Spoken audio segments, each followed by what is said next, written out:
Bonjour, nous sommes ici pour les esprits élémentaires de Karl Grün, deuxième chapitre, relatif aux esprits de l'air. Hop, les esprits de l'air. J'en profite parce qu'il y a plein de tempêtes en ce moment. Mes chiens font les fous. Pourtant, ils viennent de faire les fous pendant des heures en bas, à faire des conneries, des bêtises. Et ben, en fait, maintenant, ils font les fous devant leur maman.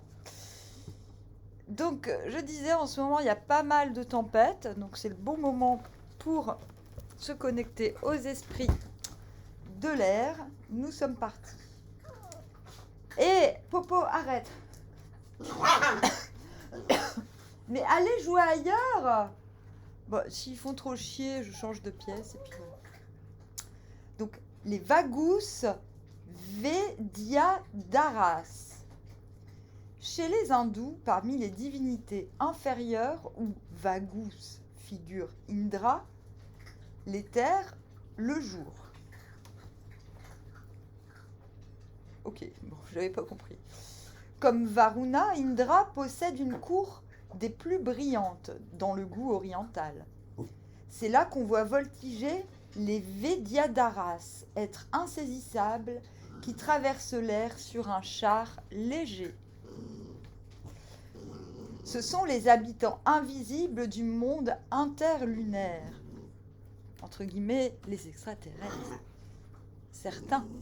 Oh, mais ils font semblant de copuler. Ça vous excite les extraterrestres ? Ce sont les habitants invisibles du monde interlunaire, je l'avais déjà dit. Ils ont dans la bouche une petite boule nommée Vidya, ce qui leur permet de faire une foule de choses extraordinaires comme monter au ciel, faire disparaître une personne. Les Vedyadaras, qui jouissent d'un pouvoir magique et surnaturels, sont soumis à des chefs et à des princes.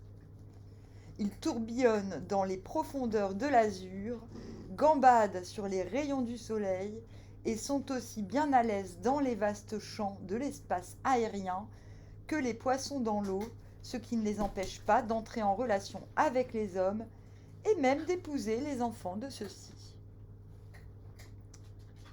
Maruts, Arbas, Gandharv.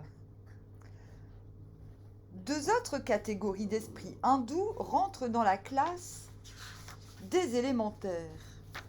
Ce sont les Maruts et les Arbas. Mais les Arbas, qui sont des artisans, nous semblent plutôt se rapprocher des gnomes. Dans la mythologie védique, ces êtres bienfaisants et industrieux travaillent pour les dieux supérieurs. Les Maruts, au contraire, ont tous les caractères des esprits de l'air, tels que les conçoivent encore les populations celtiques et germaniques. À cette liste, il faut joindre les Gandharves, les musiciens célestes dont il a été question au chapitre précédent. Quand on songe que les Védas, ou livres sacrés de l'Inde, remontent au moins jusqu'au 2e siècle millénaire avant Jésus-Christ, on comprend. Bon, tu arrêtes. De toute manière, pourquoi t'écartes les jambes comme ça, hein ? C'est que tu veux bien jouer. Donc tu ne râles pas et tu ne me casses pas les oreilles, s'il te plaît. Vous allez jouer ailleurs, les bébés. Oh, arrête ! Mais vous descendez là, ça suffit. Ils sont chiants. Alors, on comprend toute l'importance historique de l'analogie des esprits élémentaires de l'Inde avec ceux de nos régions. Djinns. Qui n'a entendu parler des djinns ? Ce sont les esprits de l'air chez les Arabes. Mais ceux-ci leur donnent des caractères divers, de sorte qu'ils ressemblent tantôt à des génies, tantôt à des fées ou même à des démons. Nous verrons en effet plus tard que les djinns ou du moins certains d'entre eux, sont de véritables esprits du feu. Le mot djinn signifie donc esprit en général et non pas spécialement esprit de l'air. Il y a réellement dans les contes arabes... Mais va-t'en, mais pars! Pourquoi vous m'embêtez? Il y a réellement dans les contes arabes des djinns de l'air, de la terre et de l'eau. On y rencontre de plus des djinns bienfaisants et d'autres qui sont fort méchants pour l'espèce humaine. Encore une histoire d'extraterrestres. Dans tous les cas, ces êtres sont immortels et de nature éthérée. Le pays d'où ils sortent a reçu le nom Chéned, Gingistan ou Djinistan. Des conteurs en ont fait l'empire des fées. Les Mille et une nuits nous apprennent beaucoup de détails sur les mœurs des djinns. Il paraîtrait qu'il en existe 40 troupes de 600 000 individus chacune. Ils sont donc très nombreux, comme les apsaras hindous. Les uns protègent certaines localités, d'autres s'amusent à nous enlever nos femmes quand elles sont belles. Avec le fatalisme oriental, on se console de tout. Non, on arrête. Lorsqu'une arabe se sauve la nuit avec un séducteur, son mari se rendort philosophiquement en déclamant ces vers de Victor Hugo. C'est l'essaim des djinns qui passe et tourbillonne en sifflant. Heureusement que dans ce bienheureux pays, il existe des talismans pour soumettre les djinns. Le tout, c'est d'en posséder un. Fairwares. Chez les Perses, les mêmes esprits jouent un rôle analogue. Ils s'y mêlent avec les Fairwares, dont nous avons fait les farfadets. Ces Fairwares sont pour ainsi dire nos propres personnes, mais en double, des espèces d'alter ego d'un genre bizarre. Ils sont nés avant nous et nous protègent. Ah, j'ai déjà rencontré mon Fairwares. Zoroastre enseigne que ces prototypes divins de notre individualité demeurent là-haut, au-dessus de la voûte du ciel, si loin que les méchants esprits d'Ahriman ne peuvent les atteindre. De même que les Grecs logeaient les morts célèbres dans les constellations, les Perses confondaient les Fairwares avec les astres. Seulement les disciples de Zoroastre comptaient 486 000 étoiles. Xin, Gin, Kin. Les Xin, Gin, Kin, arrête, sont les bons esprits des Chinois. L'orthographe seule est changée. Les esprits du foyer de ces pays, quoique nous rangions les lards parmi les êtres qui habitent le feu,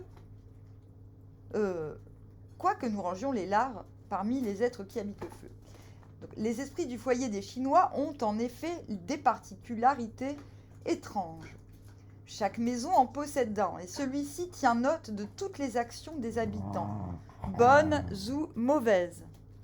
Au dernier jour de la lune, l'esprit s'élève vers le maître du monde et lui rend un compte fidèle. C'est ainsi que nous sommes récompensés ou punis. Ce système est moins pénible pour Dieu, celui qui possède un grand nombre d'agents qui font la majeure partie de sa besogne. Celui-ci possède... Il n'a plus qu'à dépouiller la correspondance de ses employés. Mais ceux-ci sont-ils bien incorruptibles?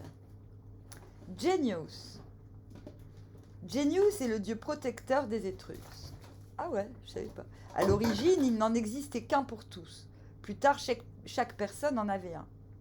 Les génies passèrent des Étrusques aux Romains. Ce sont donc des esprits protecteurs italiens, non grecs. Alors, il y a quand même le daemon chez les Grecs. Chaque homme était accompagné pendant toute la vie d'un genius, d'un second moi, qui lui donnait l'existence, le surveillait et le protégeait. Les Romains connurent aussi des génies pour les collectivités plus ou moins étendues. On représentait ces esprits sous les traits de beaux adolescents couronnés de fleurs, avec ou sans ailes, tenant à la main une corde d'abondance ou une coupe. À Rome, ces figures étaient voilées. Depuis la conception d'un esprit protecteur a passé à toute l'humanité. Mais arrête! Sors de là si t'es pas contente. Merci. Sous les divers noms de génies, démons familiers, anges gardiens, ces esprits jouent un rôle immense dans les croyances et les usages populaires. Les uns y voient une entité matérielle, les autres une allégorie charmante. Mais dans toutes les langues, l'idée fréquemment exprimée a trouvé des mots pour être rendue. Tout malheureux, tout homme abandonné par la société, tout amoureux rebuté, tout voyageur égaré dans les déserts de sable ou dans les immensités liquides de l'océan peut se dire qu'il y a quelqu'un qui veille sur lui. Alors, la confiance et le courage renaissent. Mais pour cela, un facteur est indispensable, la foi. Les elfes. Nous sommes dans une forêt du centre de l'Europe. Il fait nuit. La chaleur d'une belle journée d'août a lancé dans l'atmosphère des torrents de senteurs qui maintenant flottent dans les branches des arbres. Un frisson mystérieux parcourt l'espace. Cette peur vague et pourtant délicieuse qu'on ressent au bois, dans les ténèbres, soulève la poitrine du voyageur attardé. Sans bruit léger, inexplicable et d'autant plus poignant, s'élèvent des profondeurs détaillées, se propagent dans la couronne des chênes et des hêtres, ou vont se perdre dans la mousse épaisse qui recouvre le sol. Tout à coup, un disque éclatant se dresse là-bas, dans une lucarne de feuillage. C'est la pleine lune. Brusquement, la nuit est changée en jour. La lumière de l'astre superbe, comme un faisceau électrique, rase le sol et vient illuminer une petite clairière où le spectacle le plus étrange s'offre aux yeux. Une jeune femme d'une beauté ravissante, légère et vaporeuse, dont on entrevoit les membres exquis à travers le tissu diaphane de sa robe blanche, est debout sur l'herbe qu'elle semble fouler à peine. « Non, petit lapin, tu sais bien qu'on ne va pas sur le lit. » Ben non. Ils ont leur caractère. Devant elle, un jeune homme à tête d'âne, tenant une mandoline, lui fait une déclaration d'amour en chantant, on devine comment. Tout amour en pleine lumière ou dans la pénombre des troncs, des êtres ailés, pareils à des enfants, légèrement vêtus de voiles blancs, beaux d'une beauté d'ange, contemplent la scène. Les uns, le doigt tendu, sourient malicieusement. D'autres accourent étonnés en voltigeant comme de gigantesques et magnifiques papillons.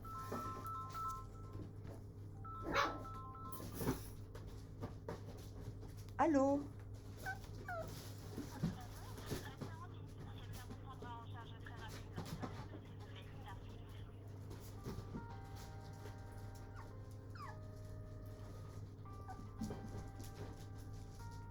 Je pense que c'est un spam.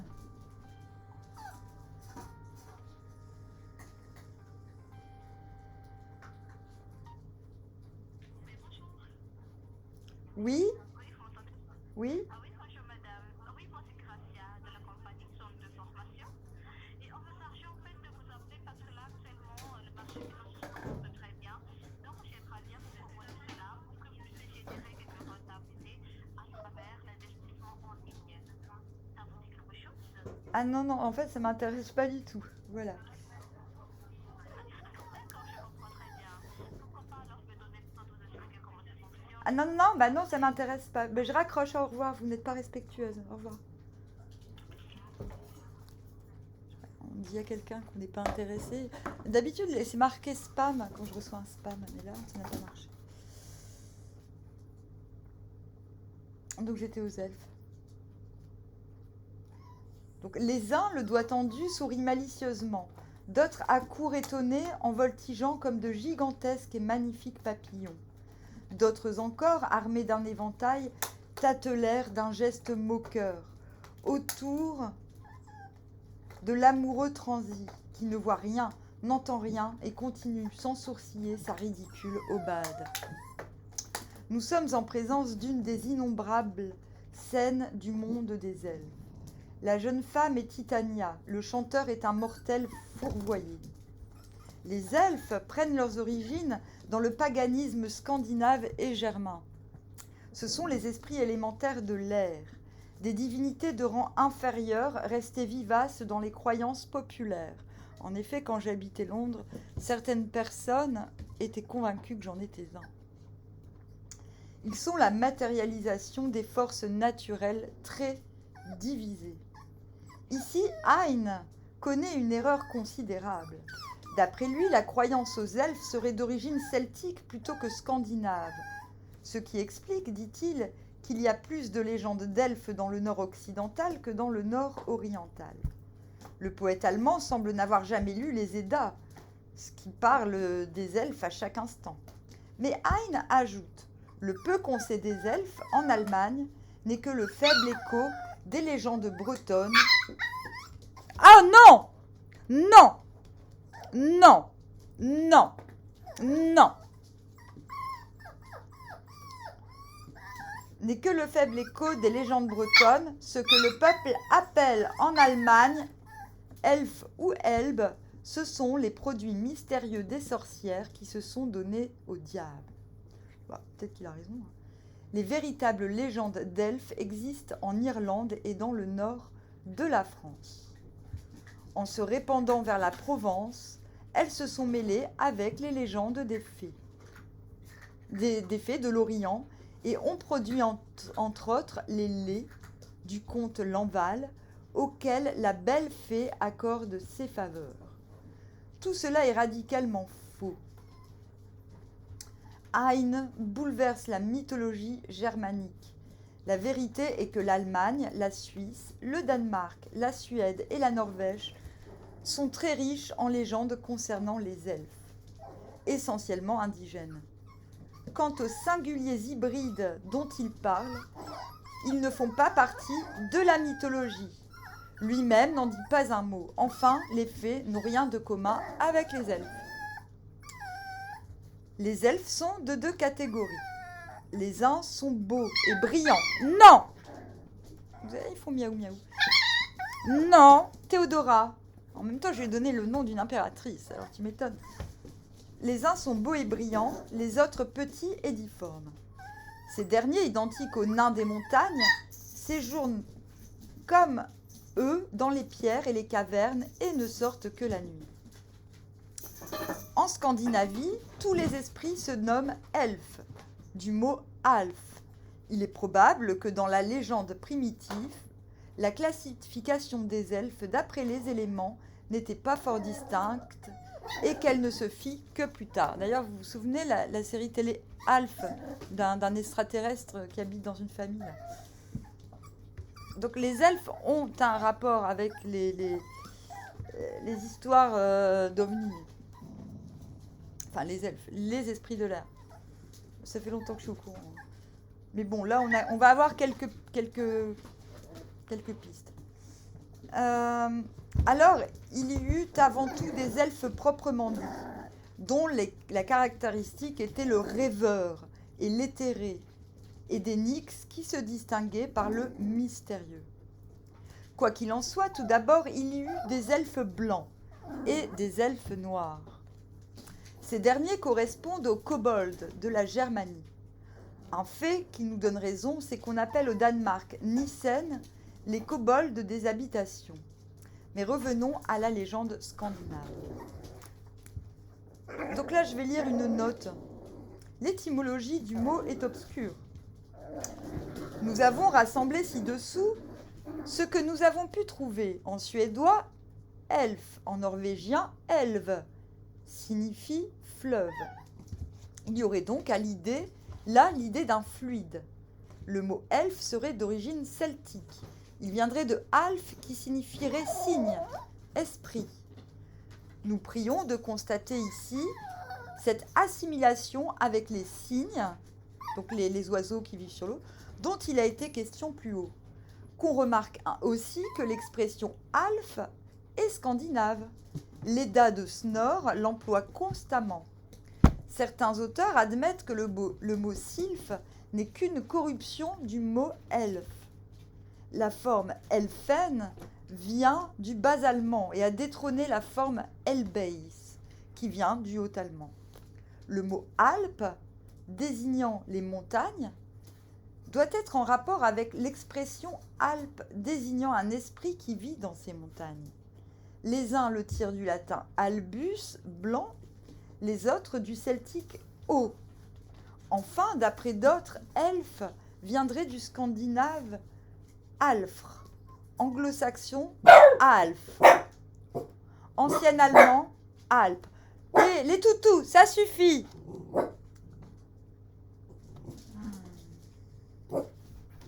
D'après les Eddas, les elfes lumineux sont plus beaux que le soleil. Les elfes ténébreux sont plus noirs que la poix. Si un seul rayon de soleil surprend un elfe de la nuit, il est immédiatement pétrifié. Les elfes ont une langue différente de celle des dieux, des géants et des hommes. Non seulement ils savent ce qui se passe actuellement dans le lointain, mais ils peuvent encore prophétiser. Artisans habiles, plus habiles que les dieux, ils travaillent à l'occasion pour ceci. Lorsque Frère, le dieu de la lumière et du soleil, eut fait ses premières dents, les Ases, divinités scandinaves, lui firent cadeau de l'empire du brillant. Là se trouve un frêne gigantesque nommé Yggdrasil. Il est là, dans mon jardin. Et près de ce frêne se dresse Alfheim, le séjour des êtres de lumière, des elfes de lumière. Waouh, il y a des elfes de lumière dans mon jardin. Je vais aller chercher après. Ceux-ci ont des charmes inexprimables. Les elfes féminins notamment, les elfines, séduisent tous les adolescents, les rendent fous d'amour et les légendes n'en parlent qu'avec le plus grand enthousiasme. En Scandinavie et en Allemagne, oh, tu t'y mets toi. Les elfes voguent dans l'air, ne songent qu'à danser et à chanter.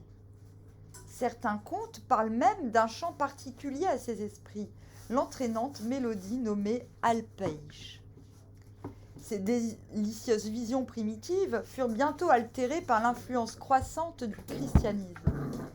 Les peuples du Nord avaient imaginé sous le nom de chasse sauvage une magnifique légende pour expliquer les tourments qui marquent l'équinoxe du printemps. C'est bien, Popo, protège ton territoire. La chasse sauvage. Nous sommes en Norvège, le 1er mai va venir. Il fait encore nuit et l'horizon est sombre. Quel est ce fracas sinistre dans les airs? Entendez-vous l'ouragan qui siffle et se lamente? Voyez-vous ces nuages noirâtres qui courent là-haut pareils à des coursiers échappés? Comme la nuit est longue, comme l'âme s'emplit de terreur lorsque retentissent ces voix tantôt tristes, graves, caverneuses, tantôt aiguës et déchirantes, qui, pendant des mortelles heures, glapissent, miaulent ou hurlent la profondeur sinistre et insondable des ténèbres. Et cependant, l'air est attiédi. Ce n'est plus la méchante bise de l'hiver qui mord au visage du voyageur, au visage le voyageur attardé. Un souffle caressant s'est mêlé au tourbillon sauvage et glacé de l'atmosphère en révolte. Enfin, l'horizon blanchit. Peu à peu, le jour arrive. À la clarté indécise qui se fait dans les bois et dans les champs, le Scandinave émerveillé voit se dérouler sous ses yeux un spectacle magique. Ce qu'il a pris pour le fracas du vent déchaîné, c'est le cortège des dieux se rendant aux noces de Freya et de Wodan, l'amour se mariant avec le soleil. D'abord se montre un char élégant, traîné par des chats, et dans ce char est assise une femme resplendissante de jeunesse et de grâce. C'est Freya, la déesse de l'amour et de la beauté. Sur sa poitrine brille un joyau superbe, l'arc-en-ciel fabriqué par les nains. Le char file comme le vent, et sur son passage, tout s'incline devant l'immortel. Puis vient Wodan, le dieu de l'air, du ciel et du soleil. Il arrive au triple galop de son cheval Spleipnir, qui a 8 jambes. Regardez, chose étrange, Wodan n'a qu'un œil, mais quel œil étincelant de lumière! Après lui, en rang serré, s'élancent d'autres divinités. Voici Holda, déesse de la lumière, Mimir, dieu de la sagesse, Niord, dieu de l'eau, Tyr, dieu des combats, Heimdall, dieu de la lune, Bragi, dieu de la poésie, et Idun, déesse de la jeunesse. Tous sont portés par des chevaux fringants. Voici encore le dieu du tonnerre, Thor. Sa barbe est longue et rouge. À la main, il tient un marteau formidable. Il est assis dans un char traîné par des boucs. Ces personnages illustres sont accompagnés et suivis d'une troupe interminable de belles jeunes filles, toutes à cheval. Ce sont les Valkyries, les vierges de la bataille, chargées de conduire les guerriers morts au temple de gloire, le Valhalla. Ces personnages illustres sont accompagnés et suivis d'une troupe interminable de belles jeunes filles, toutes à cheval. Je l'ai déjà lu. Le cortège divin, lancé à travers le firmament avec une vitesse sans égale, s'approche et passe comme la tempête. Tout tremble dans le monde. C'est un concert prodigieux de hennissements de chevaux, de cliquetis d'armes, de cris retentissants, de miaulements, de mugissements et de sifflements dans l'atmosphère en révolution. Et dans toute la Norvège et les pays limitrophes, les populations charmées tressaillent de joie, car ce cortège, sous la forme d'une chasse sauvage, c'est le mariage de Freya et de Wodan, de la beauté de l'amour et de l'amour avec le soleil. C'est la résurrection du printemps. L'hiver a cessé, la neige et la glace sont presque disparues. Une dernière fois, les éléments déchaînés hurlent dans l'immensité. L'ouragan secoue la terre jusque dans ses fondements. Mais voici que tout va s'apaiser. Les fleurs vont renaître, les oiseaux vont chanter, la campagne redeviendra verte et le soleil, le bon soleil des beaux jours, réchauffera tout ce qui vit. Salut au printemps, salut à la terre dans sa robe de noces. Cette scène poétique fut complètement travestie. D'abord, on y fit intervenir les esprits elfiques. On admit que ceux-ci sont les âmes détachées des corps, confondant ainsi les elfes avec les mânes des Romains et donnant aux esprits aériens un caractère diabolique. Le dieu de la lumière était le roi des elfes. Leur reine devait être la déesse de la lumière. Or, celle-ci se nomme Holda, Hulda ou Berchta. C'est de là que les elfes portent encore le nom de peuple des Old ou Huldrefolk. Or, cette Holda devait devenir, par corruption et avec l'altération de la légende, la célèbre Madame Holl des contes populaires de l'Allemagne moyenne. Madame Holl a deux attributions. Elle règne sur le peuple des elfes et elle veille sur les habitations des hommes. Les âmes des enfants qui ne sont pas encore nés se trouvent auprès d'elle ou dans ses sources et ses cavernes. Ces mêmes âmes retournent dans son empire, si les enfants meurent. Elle récompense les bons et punit les méchants. Plus tard encore, lorsqu'on en vint à confondre les elfes avec les sorcières, ces dernières firent partie du cortège de Holda dans la chasse sauvage. Alors de transformation en transformation, cette belle allégorie des tempêtes au début du printemps devint la chevauchée des sorcières et la chasse sauvage à laquelle prenaient part les monstres les plus hideux, s'appela du nom de Madame Holl, Hollenfart, voyage en enfer. L'absurdité avait été ainsi poussée à son comble.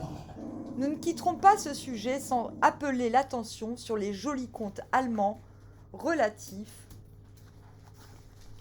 Putain, il est super long ce chapitre.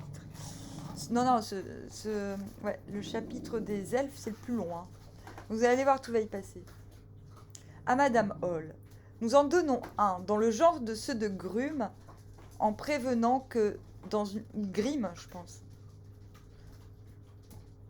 En prévenant que, dans une partie de l'Allemagne, quand il neige, le peuple dit « Madame Holl secoue son lit ».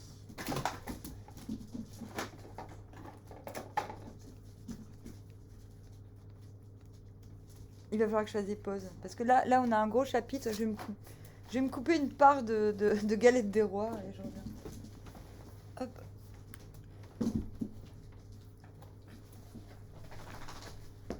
Parce qu'en plus, je crois que j'ai reçu un email là pour les chiots. Donc je vais en profiter.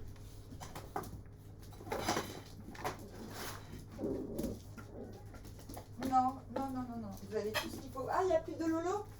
Ah bah, il n'y a plus de Lolo pour les animaux. Ah bah oui. Attendez.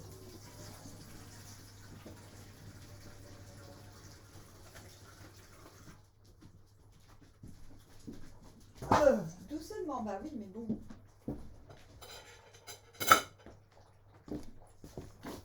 Donc, je sais pas si je vous ai dit, il y a vraiment...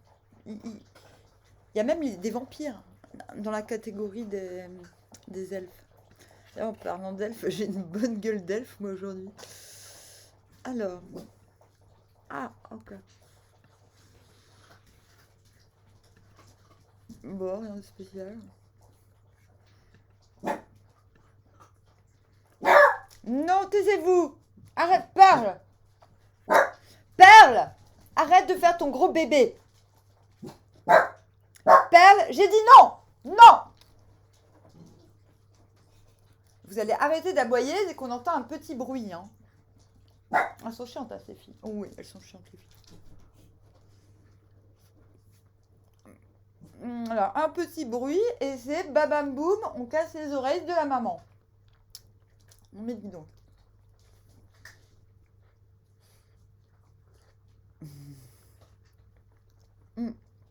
J'ai bientôt fini.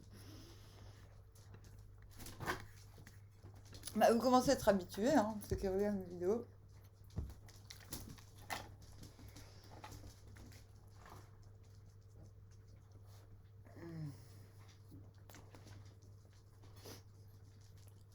Bah, et les bébés?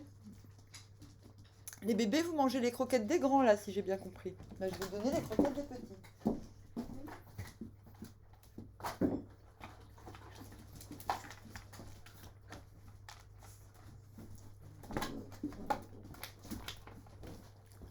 Qu'est-ce qu'il y a, ma chérie?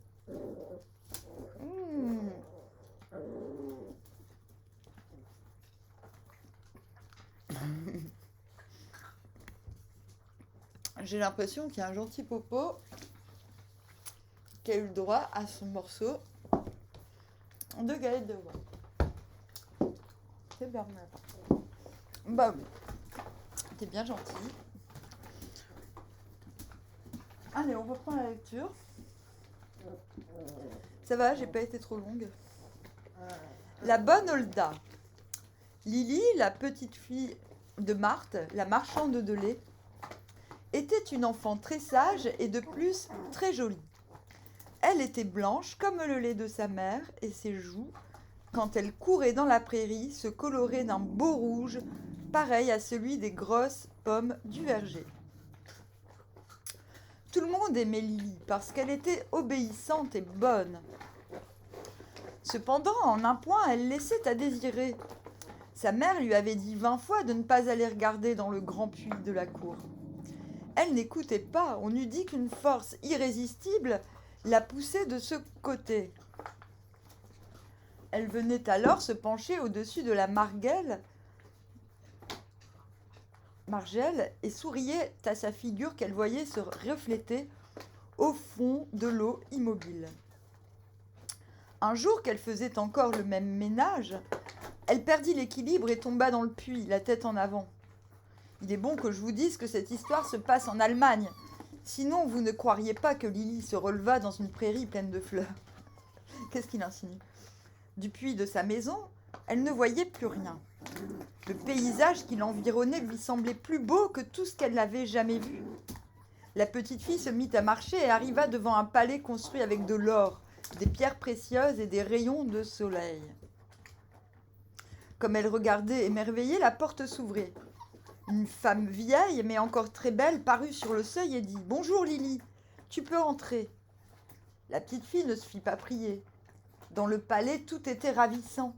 Des oiseaux et des plantes exotiques, de tentures de soie et de velours, de belles gravures à l'infini. Dans le salon, il y avait un grand jet d'eau qui répandait l'odeur de l'eau de Cologne, et cette eau paraissait faite de poussière d'or. La bonne Olda, c'est ainsi que s'appelait la vieille femme, pria Lily de s'asseoir et lui fit manger des choses délicieuses. Puis elle dit « Tu as désobéi à ta mère, il faut donc que tu sois punie. Regarde dans ce miroir. » L'enfant regarda. Elle vit dans la glace sa mère assise sur une chaise et toute rouge d'avoir pleuré. Elle l'entendait sangloter et crier « Mon enfant, mon Dieu, mon enfant, qu'est-elle devenue ?» Lily se leva toute droite et joignant les mains, elle dit « Oh, madame, madame, laissez-moi retourner auprès de ma mère. » « Non, répondit la vieille dame, il faut que tu sois punie. Tu resteras ici quelque temps. Tu joueras, tu t'amuseras, mais chaque matin tu feras mon lit et tu auras soin de bien secouer les coussins. » Lily avait le cœur gros, mais elle dut se soumettre. D'ailleurs, la bonne Olda lui faisait une existence bien agréable. Dans son palais, le temps était toujours superbe, et il y avait tant de choses merveilleuses à voir que personne n'eût pu s'y ennuyer. Chaque matin, après avoir ouvert les fenêtres au large, Lily faisait le lit. Alors les plumes des édredons se mettaient le nez en l'air, en disant « Tiens, il neige !» Les petits-enfants battaient des mains en voyant descendre les beaux flocons étoilés qui, pareils à des papillons gelés, voltigeaient doucement dans l'atmosphère. Quelque temps, tout alla bien, mais au bout de 2 ou 3 mois, Lily devint de plus en plus mélancolique. Elle avait sans cesse devant les yeux sa pauvre mère qui pleurait et se lamentait d'avoir perdu sa fille adorée. Aussi la besogne marchait-elle toujours plus mal. La force et le courage manquaient à Lily pour secouer convenablement les coussins. Les flocons ne volaient plus que rarement et bientôt, il n'y en eut plus du tout. Arrête, s'il te plaît. C'est Thibaut. Un matin, la bonne Olda dit « Lily, je suis contente de toi. Maintenant, tu peux retourner chez ta mère. » L'enfant bondit de joie. Alors la vieille dame la prit par la main, traversa avec elle le jardin et ouvrit une porte dans le mur de clôture. Derrière le mur coulait un fleuve que la petite n'avait jamais remarqué. Il avait au moins 20 mètres de largeur. « Saute !» dit la bonne Olda. « Je ne pourrai jamais, fit l'enfant effrayé. « Comment ? Ne l'as-tu pas fait pour la perdre ?» Lily ne répondit pas. Elle ferma les yeux et sauta de toutes ses forces. Quand elle ouvrit les yeux, elle était couchée dans l'herbe à côté du puits de sa maison. Elle se leva et courut vers sa mère qui travaillait, vêtue de deuil.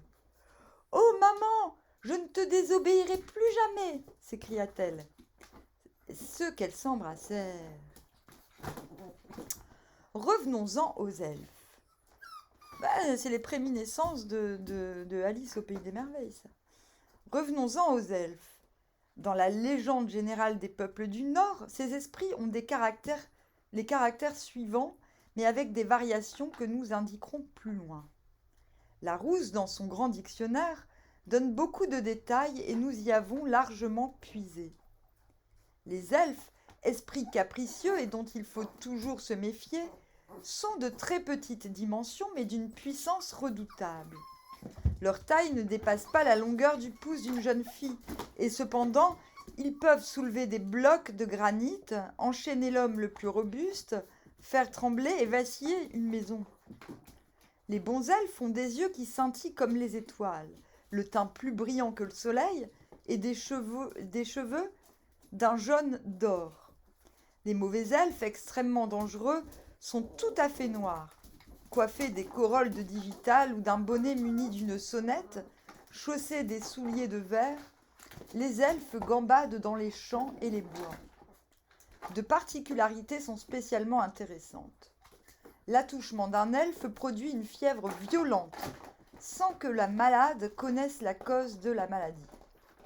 L'homme qui trouve un soulier de verre ou une sonnette ayant appartenu à un elfe obtient de l'esprit qui les a perdus la réalisation de tous ses vœux. L'histoire suivante est basée sur ces faits. L'elfine. Ah, c'est fou. Ce chapitre est vraiment beaucoup plus long que celui des eaux. L'Elfine, conte allemand. Un jour, dans un village allemand nommé Niederhagenbourg, un petit garçon de 10 ans, au lieu d'aller à l'école, eut la très mauvaise idée de courir les bois pour cueillir des fleurs et dénicher des oiseaux.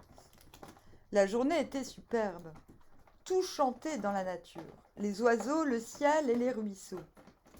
À la lisière de la forêt, les fleurs s'entassaient, formant des fouilles épais piquetés de bleu, de rose, de jaune et de blanc. Il y avait des avalanches de véroniques, des déluges de renoncules et de stellaires. La brise donnait des baisers bien chauds, et les jeunes feuilles, vues d'en bas, avaient les teintes du vieil or.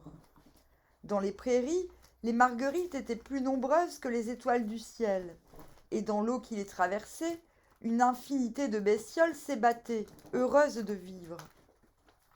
Le ciel bleu semblait rire comme quelqu'un qui est bien content. Jules, ainsi s'appelait le petit garçon, ayant batifolé pendant de longues heures dans l'herbe et sous l'ombrage des grands êtres, finit par se sentir très fatigué. Il se coucha sous un dais de noisetiers, après avoir mis à son cou une guirlande de liserons qu'il avait cueillis. Puis il s'endormit profondément.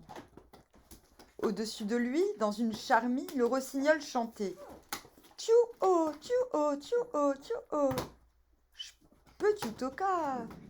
Tio, tio, tio, tio, ce qui veut dire « Il fait bien bon ici ». En même temps, une foule de senteurs, soulevée par le vent léger, passait entre les branches comme des nuages invisibles. Tout à coup, 2 brins d'herbe s'écartèrent à côté de Jules.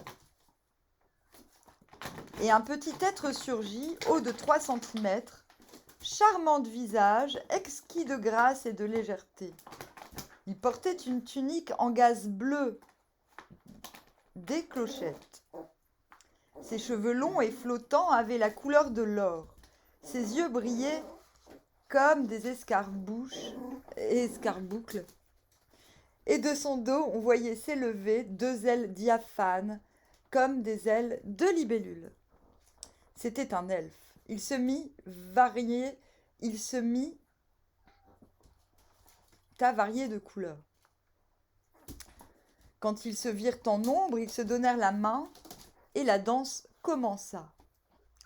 Formant un grand cercle autour du dormeur, ils partirent tous du pied gauche, sautant, gambadant, tournoyant avec une incroyable vélocité, ou bien ralentissant le pas en marchant en cadence. Et oh! Trésor, arrête de foutre la merde. Alors, sautant, gambadant, tournoyant avec une incroyable vélocité, ou bien ralentissant le pas en marchant en cadence, montant et descendant, tantôt à la pointe des herbes, tantôt reposant sur l'air à la faveur de leurs ailes déployées, lestes, agiles, légers comme des phalènes, fugitifs comme des vers luisants, brillants comme des fleurs animées. En même temps, ils chantaient, de leur petite voix flûtée, je ne sais quelle mélodie enchanteresse, d'un accent aussi étrange que séduisant, si bien que le rossignol s'écria « Coui, coui, yo, yo, yo, yo, yo, yo, coui », ce qui signifie « Je n'ai jamais rien vu de pareil ». Jules dormait à poings fermés et les elfes allaient toujours leur train. De loin, on eût dit une nuée de ces moucherons qu'on voit volter en cadence par un beau soir d'été. Les clochettes de leurs bonnets faisaient un joyeux carillon et leur corps résonnait à travers le bois comme une douce musique céleste. Cependant, quand le soir vint, peu à peu, leurs mouvements se ralentirent et, l'un après l'autre, ils s'enfoncèrent dans les liserons que Jules portait autour du cou. Là, pliés en 2, la tête appuyée sur les étamines des fleurs, ils s'endormirent, tandis que la lune, toute grande, s'élevait à l'horizon comme une tête qui regarde curieusement.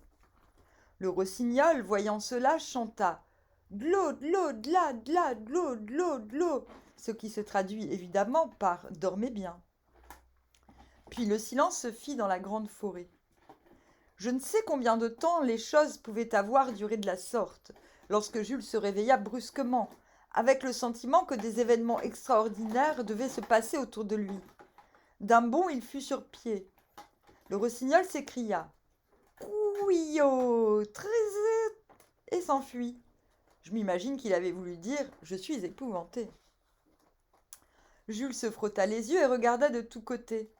La lune l'éclairait comme en plein jour. La forêt semblait enchantée. Alors il vit à ses pieds sa guirlande de liserons. Elle était agitée de soubresauts désordonnés. Le petit garçon ne s'effrayait pas vite, mais quelle ne fut pas sa stupéfaction, en y regardant de plus près, de voir que sa guirlande était tiraillée en sens divers par d'étranges combattants. D'un côté s'escrimaient les elfes lumineux, dégageant une clarté de phosphore. De l'autre côté, tirés en sens opposé, de petits nains, noirs de figure, laids, bossus, contrefaits. C'étaient les elfes des ténèbres qui, survenus pendant la nuit, disputaient maintenant les liserons à leurs ennemis. Jamais on ne vit combat plus acharné. Mais il ne dura pas longtemps, car en un instant, la guirlande fut rompue, et les pauvres corolles, foulées aux pieds, déchirées, lacérées, s'en allèrent en lambeaux. La destruction de l'objet en litige ne fit qu'augmenter la fureur des ennemis. La mêlée devint générale. Un elfe lumineux de la grandeur d'un dé à coudre brandit un bloc de rocher plus gros que Jules et le lança sur les elfes noirs, tandis qu'un de ceux-ci, arrachant une branche de chêne d'un pied d'épaisseur, s'en servait en guise de massue. Alors tous ces nains, ivres de colère, s'emparèrent de tout ce qui se trouvait à leur portée, et les coups tombèrent comme grêle. Le sol tremblait, les arbres déracinés s'abattirent en gémissant, d'énormes pierres sifflèrent dans toutes les directions. C'en était trop. Jules, éperdu, prit sa course comme si toute la bande eût été à ses trousses. Il arriva chez lui, tremblant, hors d'haleine, avec un accès de fièvre. Sa pauvre mère, qui le croyait noyé ou volé, faillit l'étouffer sous ses baisers. Mais lui, le cœur palpitant, déclara simplement qu'il s'était endormi dans le bois et qu'il se sentait indisposé. Son père, qui s'apprêtait à lui donner le fouet, le coucha, remettant des explications au lendemain. Quand le soleil reparut, Jules était réellement malade. L'émotion avait été trop violente. Il resta donc au lit. Mais de grand matin, le temps s'assombrit.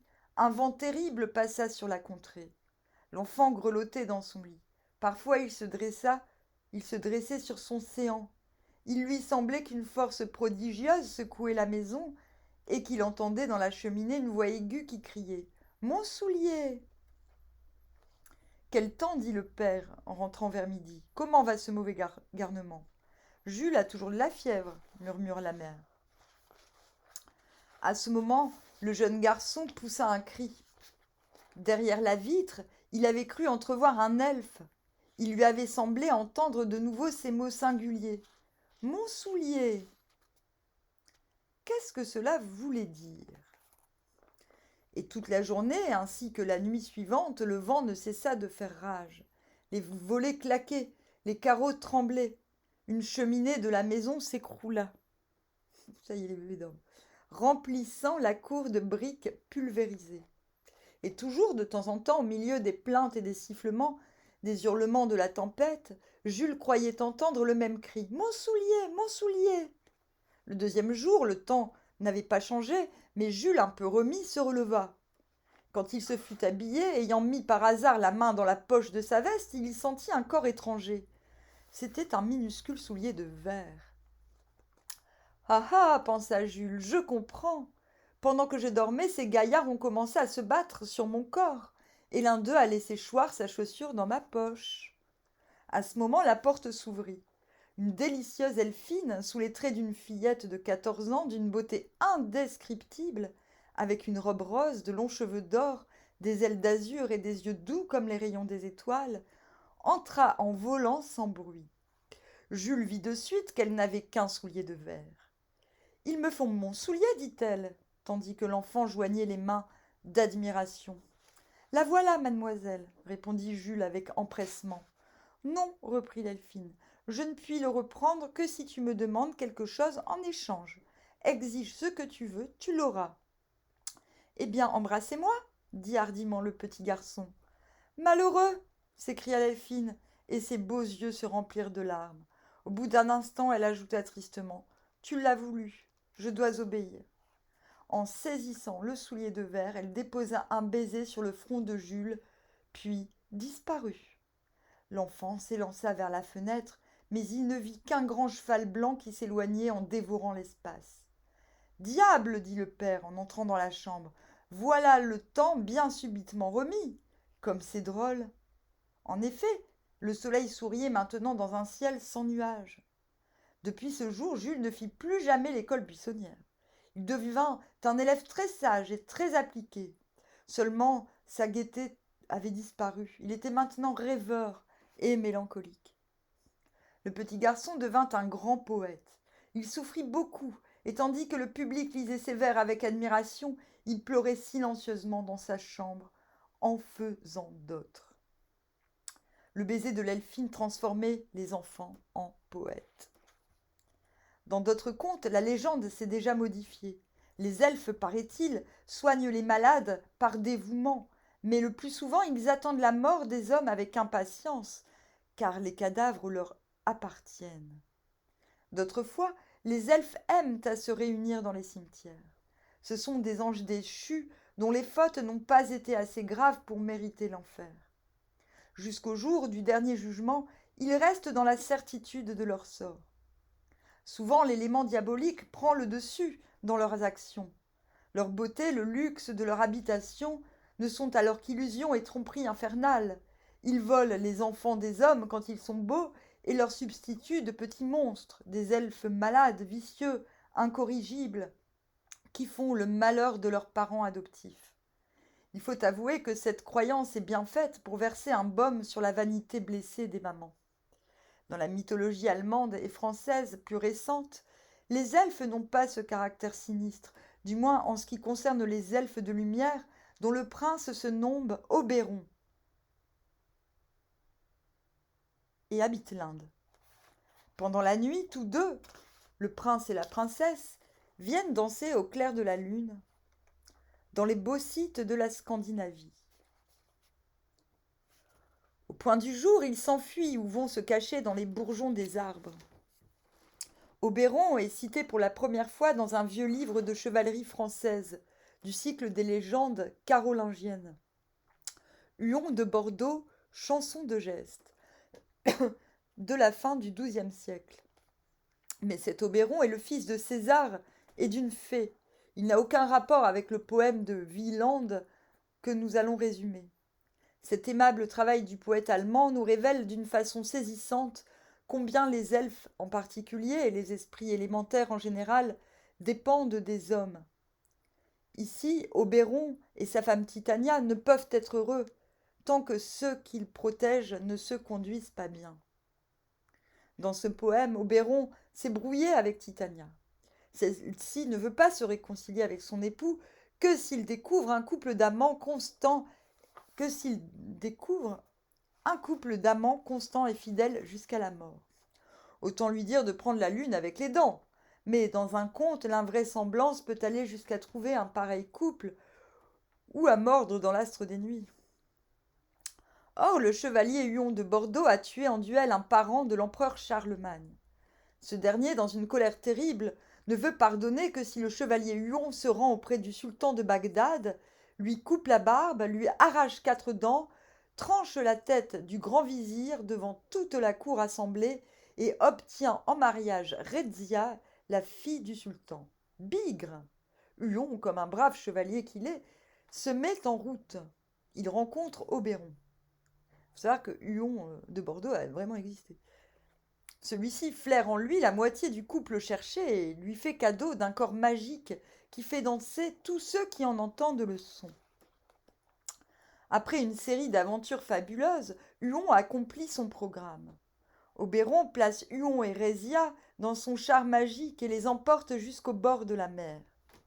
Il les embarque sur un navire après leur avoir fait promettre de ne s'épouser qu'après être arrivés à Rome.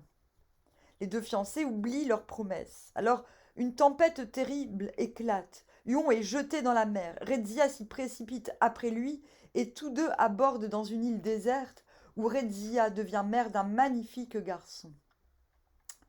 Puis la fille du sultan est emportée par des corsaires. Huon, conduit par le prince des elfes, la retrouve au harem de Tunis.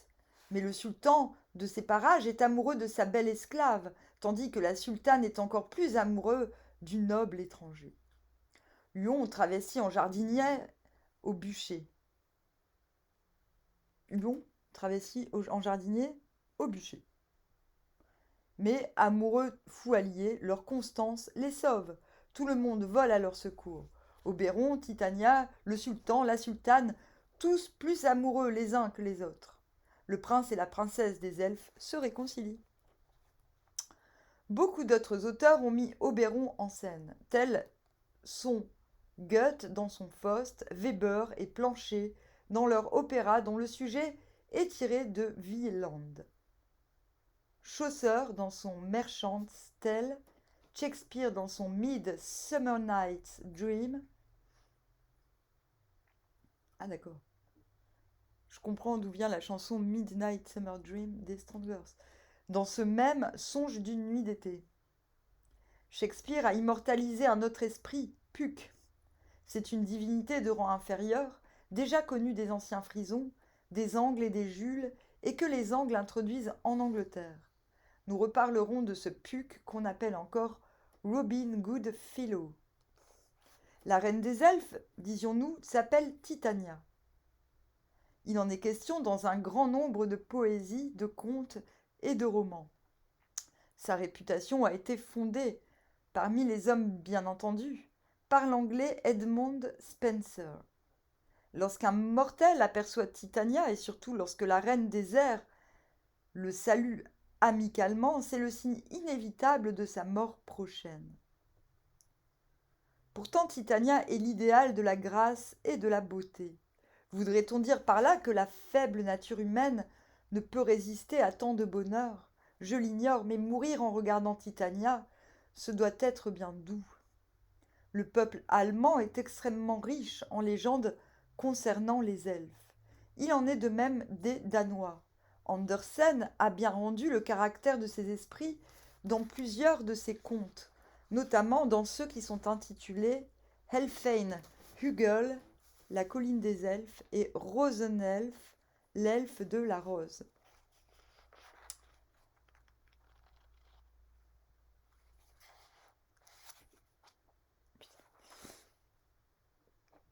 L'elfe de la rose. Le conte d'Andersen, Rosenelf, l'elfe de la rose, est un des plus jolis.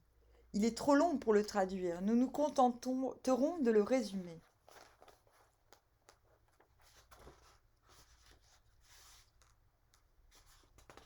Attends.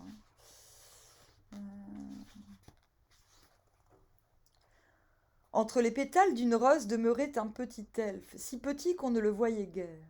Un soir, une jeune fille vint s'asseoir dans la gloriette. Un jeune homme l'accompagnait. Ils se dirent tous deux des choses bien douces pendant que le rossignol chantait et que l'air s'embaumait des senteurs du jasmin. Enfin, la jeune fille cueillit une rose, celle où l'elfe se trouvait, et la donna au jeune homme après y avoir déposé un baiser. Le jeune homme partit, très heureux, mais dans la forêt il fut assailli par un coquin qui l'assassina. C'était le frère de la jeune fille. Le criminel enterra le cadavre, pendant que l'elfe, caché dans une feuille morte, restait suspendu aux cheveux de l'assassin. Celui-ci rentra chez lui et alla trouver sa sœur, qui dormait d'un sommeil paisible en faisant un beau rêve. Le méchant homme ricana et regagna sa chambre. Mais l'elfe était tombé sur le lit de la jeune fille et pendant la nuit, il lui raconta tout. Au matin, la fiancée courut au bois. Elle y trouva le cadavre du bien-aimé, prit sa tête et la rapporta pour la déposer dans la chambre, au fond d'un pot de fleurs, où elle planta un beau jasmin. À partir de ce jour, la pauvre enfant ne fit plus que pleurer. Elle pleura tant qu'elle en mourut. Et lorsqu'elle fut morte, les admirables fleurs de jasmin s'ouvrirent toutes à la fois. Le frère sans cœur, voyant la belle plante fleurie, l'emporta comme son héritage. Mais la nuit, les petites âmes des fleurs, prévenues par l'elfe, sortirent de leur corolle et vinrent percer le meurtrier de leur dard empoisonné. Le lendemain, il était mort.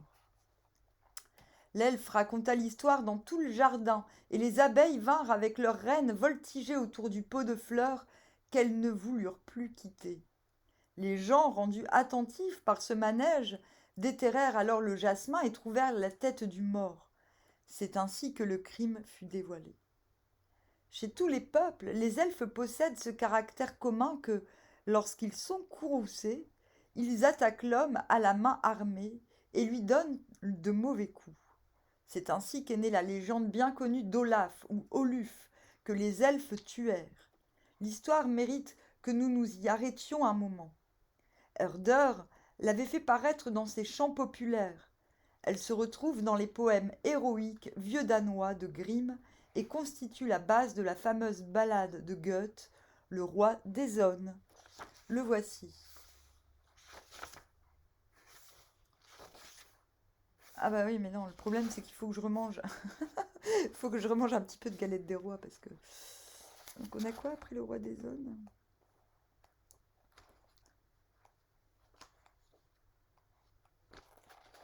Hop. Tchoup, tchoup, tchoup, tchoup.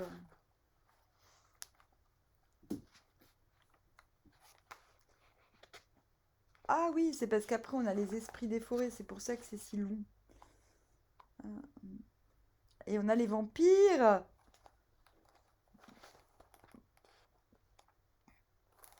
Bon, je fais quoi? Je vais jusqu'au vampire, on dit. Il y a encore du... Ouais, je vais jusqu'au vampire.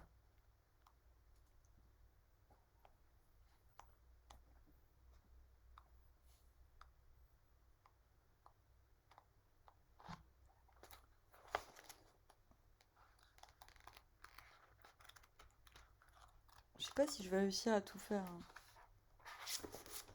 Bon, déjà, je vais me couper une petite part. Je n'ai pas pour longtemps. Qui c'est qui va manger de la galette des rois? Ils aiment bien les toutous quand je raconte des histoires, l'air de rien. Voilà, j'initie mes chiens aux elfes, aux esprits élémentaires.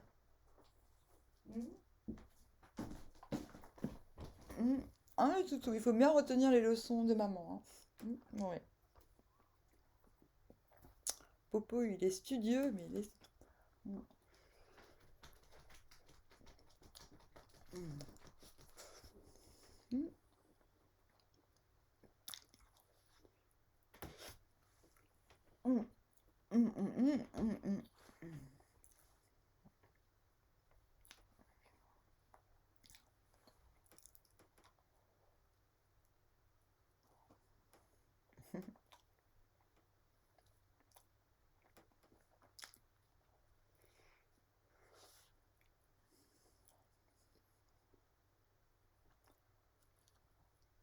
En effet, elles sont toutes les deux sur une chaise.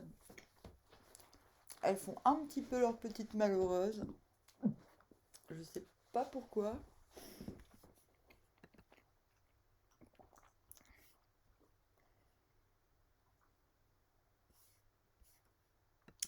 Va savoir. On est à 1h03. Hop. Donc, le roi d'Essonne. Ah oui, mais on voit plus du coup. Le soir, très tard, le seigneur Olaf fait seller son cheval pour courir la campagne. Il veut prier ses amis et connaissances d'assister à ses noces le lendemain. Mais la danse va si vite à travers le bois. Dans l'obscurité, le cavalier croit entendre des mélodies lascives, mêlées à des ricanements perlés, comme s'il était entouré de folles jeunes filles. Mais la danse va si vite à travers le bois. Enfin, le seigneur Olaf voit venir 4, 5 vierges, et même davantage. Elles dansent, et la fille du roi d'Essonne étend la main vers lui. Elle le prie tendrement d'entrer dans le cercle et de danser avec elle. Le chevalier ne veut pas danser et dit pour s'excuser « Demain, c'est le jour de mes noces ». Mais la danse va si vite à travers le bois. On lui offre des cadeaux séduisants. Rien ne peut le faire céder, ni les bottes en peau de bélier qui s'adaptent si bien aux jambes, ni les éperons d'or qui s'attachent sans peine, ni la chemise en soie blanche que la reine des Aunes a blanchie elle-même avec des rayons de la lune. Pas même l'écharpe d'argent dont on lui fait un grand éloge. Rien ne le détermine à s'associer à la ronde des elfes, à danser avec elle. Son excuse est toujours « Demain, c'est mon jour de noces ». Mais la danse va si vite à travers le bois. Enfin, les elfes perdent patience. Elles lui donnent un coup sur le cœur comme il n'en a jamais ressenti. Il tombe de cheval. Les esprits le remettent en selle, en s'écriant d'un ton au cœur. « Chevauche donc vers ta fiancée !» Mais la danse va si vite à travers les bois.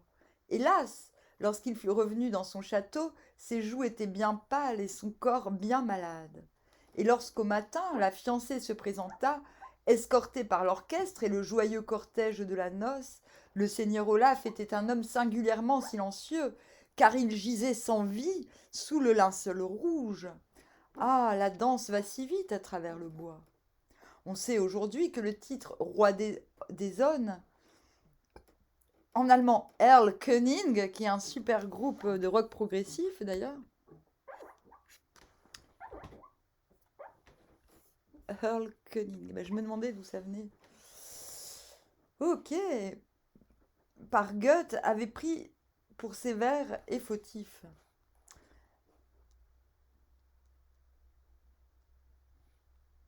Dans la poésie allemande, Erlkönig est devenu le roi des esprits de la forêt. Il séduit l'homme par ses flatteries et le rend malheureux. Le poète Herder, dont nous venons de parler, avait introduit le mot dans la langue et Goethe avait repris pour son compte l'expression et une partie de la légende. Mais Herder avait mal compris le vocable danois Helkongen. Celui-ci dérive par corruption de Elvekongen, roi des elfes, et se trouve encore dans la langue danoise comme le vocable Eltrold est usité par les Norvégiens. Il faudrait donc dire roi des elfes et non pas roi des aunes. Ajoutons aussi que le poème original danois ne parle que des filles du roi, c'est-à-dire des elfes. Ce n'est qu'en 1781 que Goethe, pour les besoins de sa ballade, fit entrer le père dans la légende. Voici la traduction d'André van Hasselt. Qui chevauche ainsi par la nuit et le vent? Qui chevauche ainsi par la plaine? C'est le père ayant dans ses bras son enfant, qu'il réchauffe avec son haleine. Ô mon fils, tu trembles, d'où vient cet effroi? Regardez, mon père, cette ombre. C'est le roi des aunes qui marche vers moi. C'est mon fils, la brume dans l'ombre. Bel enfant, oh, viens avec moi, car vois-tu, mon palais toujours est en fête. Dans mes beaux jardins, tu joueras, revêtu d'une robe d'or qu'on t'a faite. Écoutez, mon père, écoutez dans la nuit, c'est la voix du spectre des aunes. Ce n'est rien, mon fils, c'est le vent qui bruit dans les feuilles mortes et jaunes. Bel enfant, partons, car mes filles là-haut vont dansant sur l'herbe et les mousses. Et leurs voix t'appellent qui chantent tout bas leurs chansons charmantes et douces. Voyez-vous, mon père, ces spectres danser et flotter leurs robes aux brises? Je les vois, mon fils, ces ormeaux balancer, leurs couronnes pâles et grises. Bel enfant que j'aime, avec moi tu viendras, tu l'entends, ma voix souveraine? Ô mon père, il veut m'arracher de vos bras, ô mon Dieu, voilà qu'il m'entraîne. Et le pauvre père s'élance en avant, à travers les mornes bruyères, mais avant d'atteindre à son seuil son enfant, pour toujours à clos ses paupières. Certains auteurs étendent la classe des elfes aux esprits du feu, des champs et des forêts. Mais quel que soit le nom qu'on leur donne, on observe constamment que ceux des eaux et des forêts se tiennent à l'écart, tandis que ceux du feu et des champs s'approchent plus familièrement de l'homme. Nous avons déjà vu que les esprits de l'air aiment la danse, Ils sont trop éthérés pour pouvoir marcher. Mais ce qui est curieux, c'est qu'ils tiennent tant à faire danser avec eux les fils des hommes. La danse des elfes.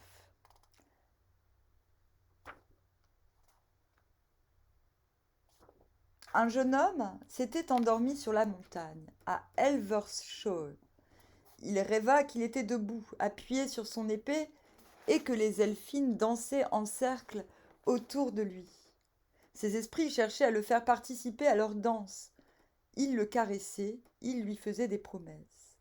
L'une des elfines s'approcha de lui, passa la main sur sa joue et murmura « Danse avec nous, beau garçon, et nous te chanterons ce que ton cœur peut désirer de plus doux. » Et en effet, il entendit un chant d'amour si puissant que le torrent impétueux, dont les flots sauvages passent en tourbillonnant, s'arrêta brusquement, et que dans l'onde apaisée, les petits poissons se montrèrent en agitant joyeusement la queue.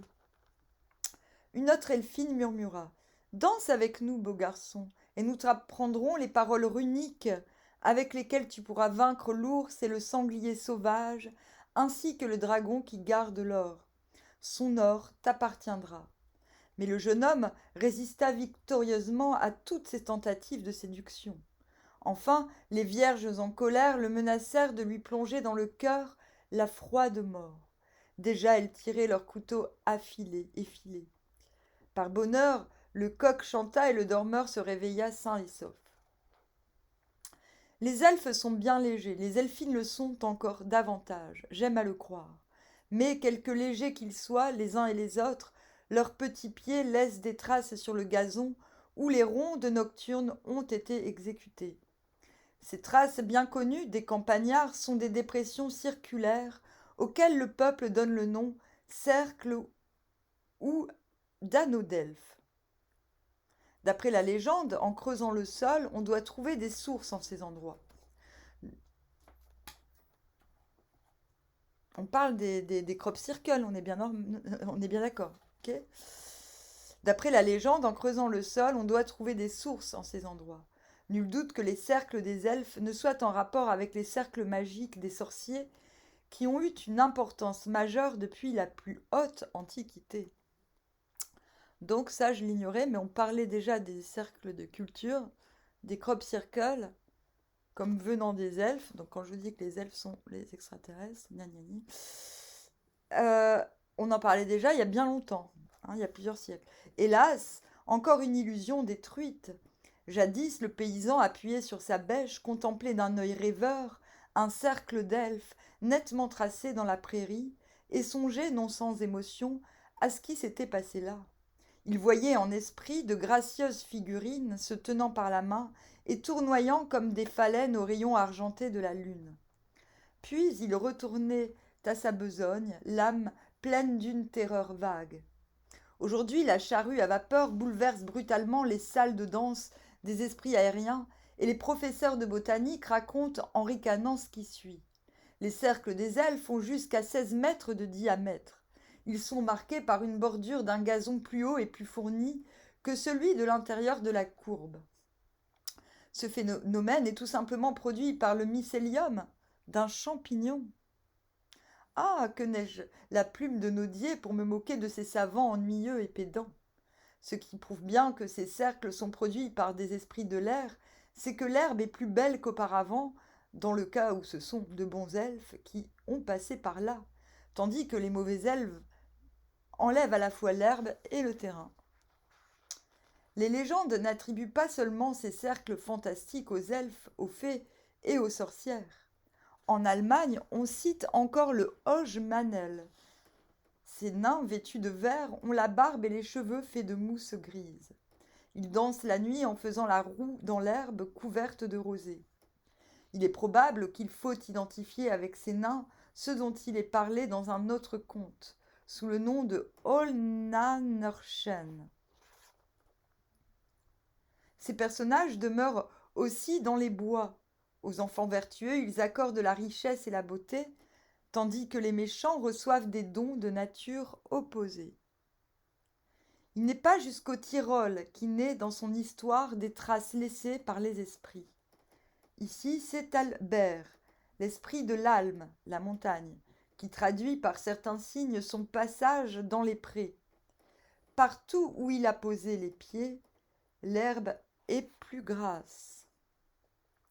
Puisque nous sommes dans les régions alpestres, citons une croyance qui se rapporte aux elfes.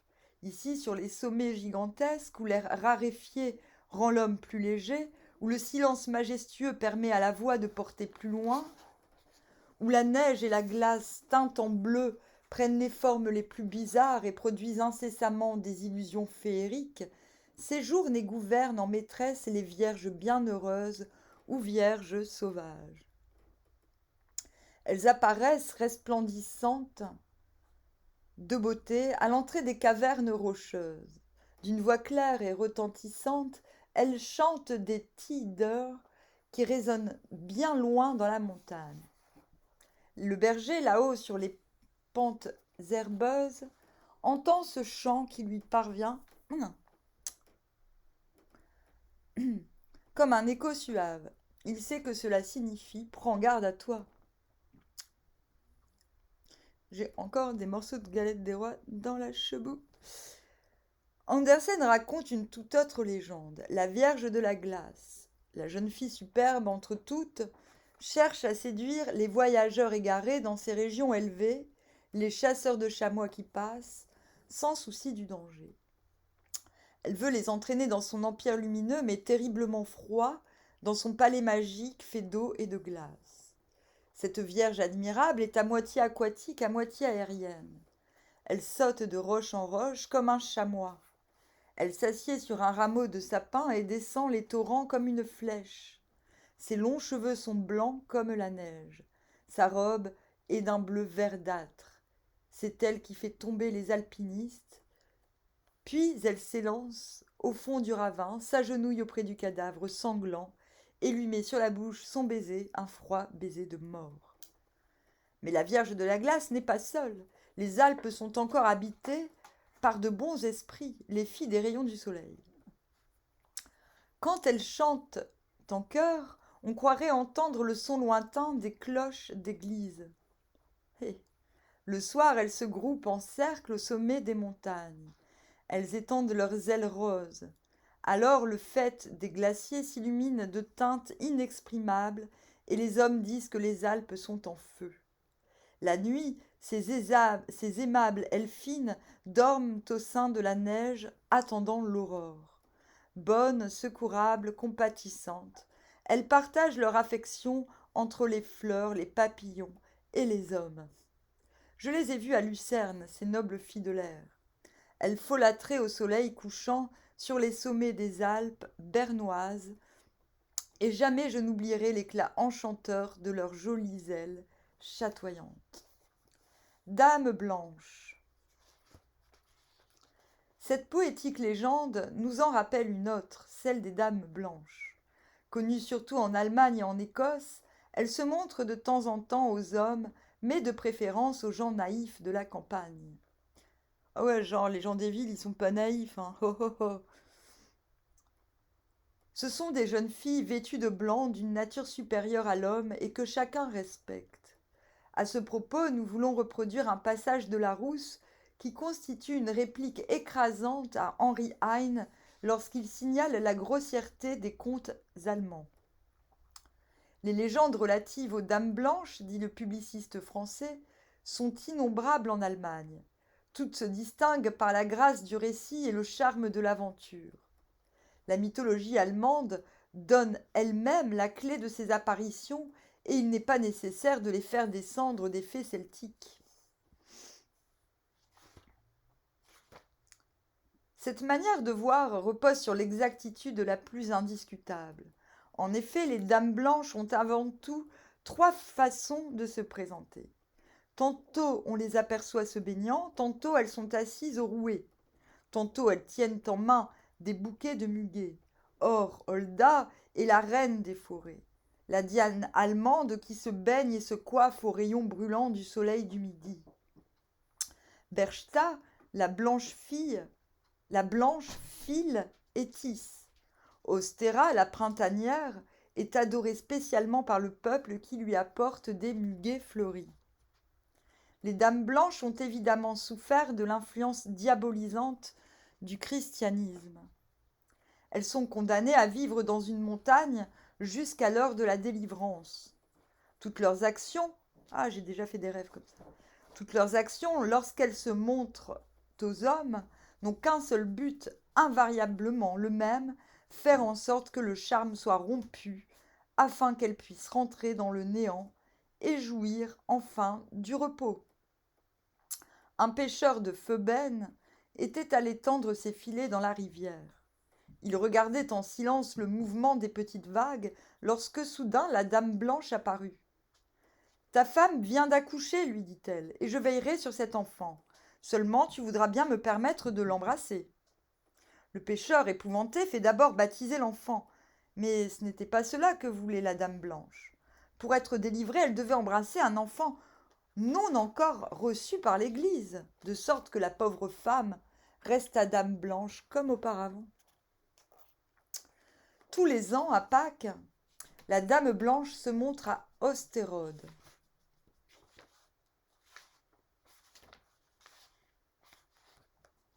Elle se rend à la rivière, se lave, se coiffe, puis marche vers les ruines du château dans lesquelles l'apparition s'évanouit.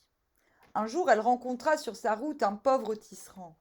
Elle l'emmena et lui fit un cadeau d'une fleur de lys que le tisserand mit à son chapeau. Rentré chez lui, l'artisan s'aperçut que la fleur était si grande que personne ne put l'acheter, mais le souverain s'en rendit acquéreur moyennant une rente viagère. Cette histoire met en lumière un fait tout particulier. Tout ce que les dames blanches donnent aux hommes se transforme en argent ou en or. On sait qu'il existe également des dames blanches dont l'apparition est en rapport avec les destinées des familles princières. Cette légende est fort répandue. Nous ne citerons que les œuvres de Lord Byron, de Walter Scott, de Hauff et l'opéra bien connu de Boieldieu. Mais quoique ces esprits se rattachent sans contredit à la croyance générale aux êtres elfiques, nous ne pouvons que les ranger dans la catégorie des fantômes et des revenants, sans plus nous en occuper ici. Ce que nous venons de dire est confirmé par les légendes irlandaises. Chez ce peuple, la reine des elfes se nomme Banshee, la dame blanche. Elle descend de vieilles familles illustres dans lesquelles elle apparaît à la mort d'un de leurs membres, la tête couverte d'un long voile et tout le corps entouré d'un manteau blanc. Mais en Irlande, les elfes n'ont pas les mêmes caractères qu'en Allemagne. D'abord, on leur donne le nom de Cluricauns. Ce sont de petits vieillards avec des habits passés de mode. Ils sont extrêmement rusés et cherchent toujours à tromper des hommes. Ils aiment à fabriquer des souliers et pendant cette occupation, ils sifflent sans cesse. Quand on essaie de les surprendre, ils disparaissent. Cluricauns. Les Cluricauns ont des caractères communs avec les gnomes. Ils connaissent en effet les localités où des trésors sont cachés, mais pour obtenir d'eux qu'ils révèlent un pareil secret, il faut les y obliger. Chaque Cluricaun possède en outre une petite bourse en cuir avec un shilling qui s'y retrouve toujours, quel que soit le nombre de fois qu'on l'ait dépensé. C'est ce que les Irlandais nomment le shilling du bonheur. Le Cluricaun, les hommes font les dieux à leur image, aime la boisson et le tabac. Il connaît aussi la magie car il sait fabriquer de la bière avec de la bruyère. Chose singulière, les Cluricauns ont aussi des traits communs avec les esprits élémentaires aquatiques car leur séjour, le pays de la jeunesse, se trouve sous les eaux. Il y a là de vertes prairies, des arbres couverts de fleurs, des villes remplies de palais d'or et de marbre. Dans ce singulier pays, on ne vieillit jamais et les années passent aussi vite que les minutes. Mais ce que nous ne comprenons plus, c'est que dans ces conditions, les elfes irlandais éprouvent le besoin de se montrer chez nous. À certains jours, au lever du soleil, ils sortent de l'eau, brillant des couleurs de l'arc-en-ciel. Ils chantent, dansent, passent sur le miroir de l'eau qu'ils effleurent sans laisser de traces, puis s'évanouissent dans le brouillard. l'histoire qu'on va lire dépeint les Cluricaons. Le shilling du bonheur. Attendez, je regarde si je vais pouvoir aller jusqu'au vampire.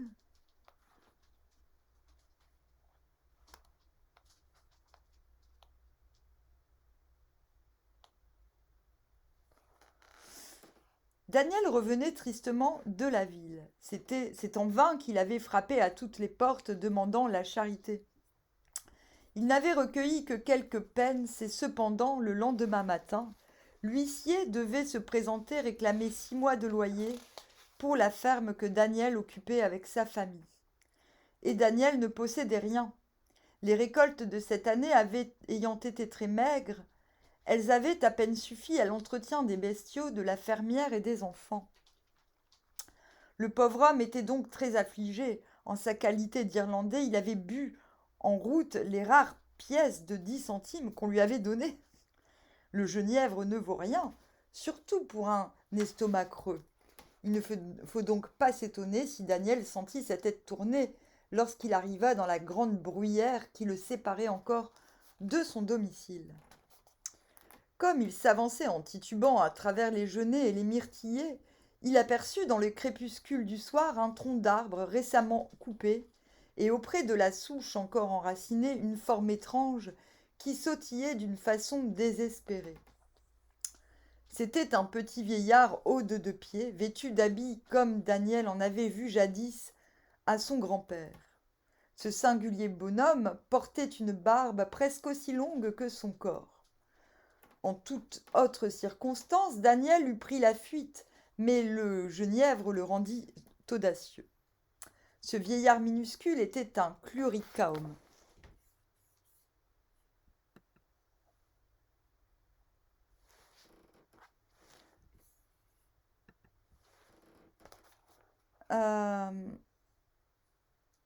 C'est-à-dire un nain d'une espèce dangereuse et possédant une puissance surhumaine.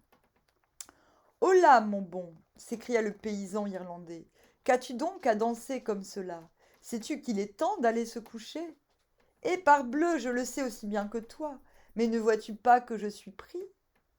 Daniel examina la situation de plus près et découvrit que le Cluricaun était bel et bien prisonnier. Sa barbe était pincée dans une fente de la souche dont les bords devaient s'être refermés comme un ressort. « Ah, mon gaillard, je comprends, dit le paysan d'un ton railleur. Tu as encore été à la recherche de trésors. Cet arbre est creux. Sans doute des richesses sont cachées au fond. Tu as voulu écarter les bords de la fente. Tes forces t'ont trahi et te voilà réduit à l'impuissance comme une linotte dans un filet. Imbécile, grommela le vieillard. Au lieu de débiter des sottises, tu ferais mieux de me délivrer.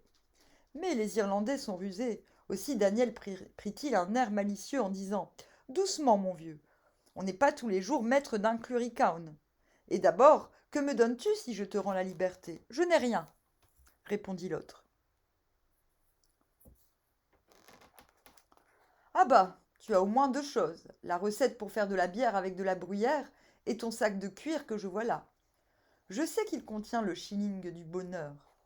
Donne-moi ton sac. Non, dit le Cluricaun. Bien alors, bonsoir, fit le paysan. Et il pirouetta sur les talons pour s'en aller. Mon bon Daniel, cria le vieillard d'une voix plaintive. Eh bien, qu'est-ce? Dit l'Irlandais en tournant la tête. Tu auras le sac, mais à une condition, et laquelle? La première fois que tu t'enivreras, le sac me reviendra. Adjugé, dit Daniel. Purée, trop facile. Il commença par s'emparer du sac qu'il pendit à son cou, puis d'une main vigoureuse, il écarta les 2 bords de la fente. Aussitôt le vieillard, se sentant dégagé, ramassa une boîte pleine de pierreries qu'il avait déposée dans l'herbe et disparut. « Bon voyage !» cria Daniel. Puis, s'élançant au pas de course, il ne fit qu'un bond jusqu'à sa Oh, Perle! Mais ça suffit! N'importe quoi. Puis s'élançant au pas de course, il ne fit qu'un bond jusqu'à sa chaumière, où il arriva passablement essoufflé. Sa femme le regarda tout ébahi. « As-tu le diable à tes trousses ?» demanda-t-elle. Lui ne répondit rien. Assis sur une chaise, il respira bruyamment. Puis, quand il eut suffisamment respiré, il se mit à exécuter un pas de danse échevelé. « Jésus, Maria, Joseph, mon mari est devenu fou !» criait la fermière. Pour toute réponse, Daniel ouvrit son sac et en tira un shilling. « Que veux-tu que nous fassions avec un franc 25 ?» lui demanda sa femme. Daniel replongea sa main dans le sac, en tira un deuxième shilling, puis un troisième, un quatrième, et ainsi de suite. « Comprends-tu » dit-il. Alors la fermière fit un grand signe de croix. « Malheureux » murmura-t-elle, « le shilling du bonheur ? Nous sommes perdus !»« Nous sommes sauvés » répliqua le fermier. « Demain, nous paierons notre loyer. » Mais la femme n'était pas contente. L'engin diabolique lui faisait extrêmement peur. Elle ne dormit pas de la nuit. Le lendemain, de grand matin, l'huissier se présenta. Daniel le reçut avec un sourire narquois. « Je vais vous payer, lui dit-il. L'homme de loi faillit tomber de son haut. « Oui, ajouta le paysan, mais il faudra vous armer de patience. » Il s'assit tranquillement, ouvrit son sac et se mit à y puiser. D'abord un shilling, puis un deuxième, puis un troisième, puis d'autres encore. Il en fallait 382 et demi. Cela dura une grosse demi-heure. Au 383e, Daniel dit « Il y a un demi-shilling de trop. C'est pour boire. » Et l'huissier s'en alla furieux. Aussitôt, Madame Daniel accourut. Elle dit à son mari « Le cluricane nous portera malheur. Il faut te débarrasser de ce sac, ou bien j'irai le dire à monsieur le curé. » Ce fut une dispute de tous les jours, si bien que, malgré leur fortune, ces gens se sentaient très malheureux. À la fin, Daniel eut une idée. Il s'enferma pendant 8 jours, et du matin au soir, pendant 10 à 11 heures consécutives, il tira des shillings de son sac. Quand il en eut 80 000, il s'arrêta. La besogne était si fatigante, si monotone, si abrutissante qu'il crut devenir fou. Il porta l'argent chez le notaire et le sac dans la bruyère près de l'arbre abattu. Mais le sac ne voulut pas le quitter.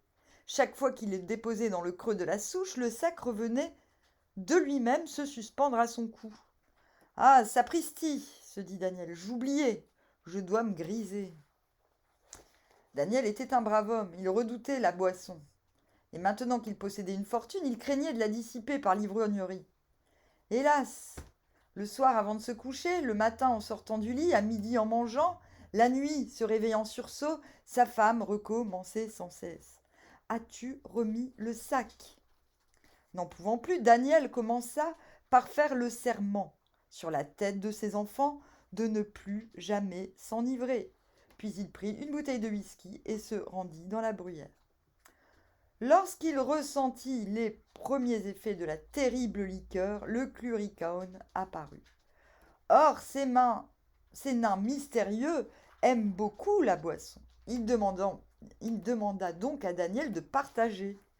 « Je veux bien, répondit le paysan irlandais, mais il faut que tu me montres le pays de la jeunesse. On appelle ainsi le séjour où habite le cluricane. » Ils se mirent à boire. Bientôt, Daniel sentit qu'il tombait dans l'eau. Les vagues ballottaient au-dessus de lui. Mais quand il fut au fond, il aperçut des prés ensoleillés, couverts de fleurs, une grande ville pleine de palais en or et en marbre. Les cluricaones par milliers, transformés en êtres vaporeux, ayant toutes les couleurs de l'arc-en-ciel, dansaient et chantaient au son d'une musique magnifique. Il put même voir leur reine, la Dame Blanche, ou comme disent les Irlandais, Banshee, qui présidait à la fête, vêtue d'un grand manteau blanc et d'un long voile de même couleur. À la fin, il ne vit plus rien. Le lendemain, lorsque Daniel se réveilla dans son lit, le sac avait disparu. Le paysan et sa femme vécurent désormais en bonne intelligence. Leur ferme prospéra et leurs enfants furent aimables et bons. L'histoire rapporte que Daniel ne se grisa plus jamais, ce qui est difficile à croire quand il s'agit d'un Irlandais. Les bonnes gens. Bon, c'est la dernière, tant pis, on n'ira pas jusqu'au vampire. Mais...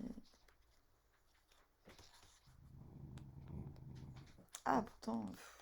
Ouais, non. Non, là, il reste trop de pages devant les vampires. Le pays des elfes chez les Écossais se nomme Elfland ou Elfinland. Pourtant, dans cette région du globe, les elfes s'appellent de préférence les bonnes gens, quoiqu'on les considère comme des anges déchus. De petite taille, les elfes écossais ont cependant des traits admirables. Les elfines surtout, dont les yeux brillent comme des étoiles, dont les lèvres ont la couleur du corail, les dents celles de l'ivoire et dont les cheveux touffus, d'un brun foncé, retombent en longues boucles sur les épaules. Ici encore, les elfes aiment la musique et la danse. Ils dessinent des cercles sur les collines herbeuses dans l'intérieur desquelles ils habitent. Mais pourquoi les a-t-on appelés les bonnes gens ? Quoique moins méchants que leurs collègues d'Irlande, ils sont cependant désagréables à l'espèce humaine. Ils se méfient des hommes et leur portent envie. Les Highlanders n'aiment pas de les nommer, surtout le vendredi, jour pendant lequel leur influence est, paraît-il, très grande. Ils ne parlent jamais d'eux qu'avec le plus de déférence possible, car les esprits pouvant se rendre invisibles, il n'est jamais certain qu'ils ne soient pas présents. Et il y a de quoi prendre des précautions. Oyez plutôt. Les prétendus bonnes gens font tout ce qui est en leur pouvoir pour entraîner l'homme chez eux, et si le prisonnier a le malheur de toucher aux friandises qu'on lui offre, il doit rester captif pendant 7 années. Ces esprits possèdent de plus une arme nommée Elf Bolt qu'ils lancent contre les hommes et les animaux sans jamais manquer leur but. L'Elf Bolt tue sur le coup et perce en perçant le cœur. Oh ! Perle, tu arrêtes ! Les bonnes gens ont aussi une certaine analogie avec les gnomes. Ce sont des artisans très adroits. Ils exercent les divers métiers de tailleur, de tisserand et de cordonnier. Mais ils ont un avantage dont nous ouvriers sont généralement privés. Quand ils doivent fournir une longue course, ils enfourchent un cheval blanc. On ne voit jamais passer ces cavaliers, mais on les entend. L'oreille suffit aux personnes naïves et crédules. Bien des miracles se sont faits par l'oreille. En 1586, une nommée Talico Pison fut accusée d'avoir des relations avec la reine des elfes. Devant les tribunaux, la malheureuse avoua, alléguant comme circonstance atténuante que si elle avait rendu visite à la cour des esprits, c'était pour y avoir des parents qu'on lui avait enlevés. Tant de franchise eût dû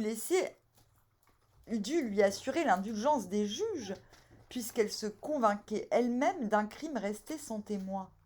Mais baste, elle fut brûlée vive. Dans le pays de Galles, la légende change de nouveau. Elle prend de plus en plus un caractère diabolique. Ici, les elfes redoutent Dieu et se sauvent quand on prononce le nom de Jésus. Si quelques fermiers les offensent, ils piquent les bestiaux avec des flèches empoisonnées, et les champs du malheureux ne produisent plus que de mauvaises herbes. Le conte suivant nous dispense de donner de plus amples détails. Mais pour comprendre cette légende, il faut savoir que les elfes anglais volent fréquemment des enfants, et voici pourquoi. D'après une croyance répandue dans ce pays, ainsi que dans la Wallonie, ils doivent donner tous les 7 ans leur 10e, mais ce qui est inexcusable, c'est qu'ils enlèvent les enfants des hommes pour les substituer aux leurs afin de payer le prince des enfers. Oh, super, je suis ravie de savoir que je vais avoir des compléments à mon enquête sur les nains. Parce que le nain qui a voulu me kidnapper quand j'avais 1 an était peut-être un elfe, finalement. Bon, je sais pas, on verra. Bon, sur ce, je vous dis au revoir, à bientôt. Le reste, c'est prochains jours. La partie 2.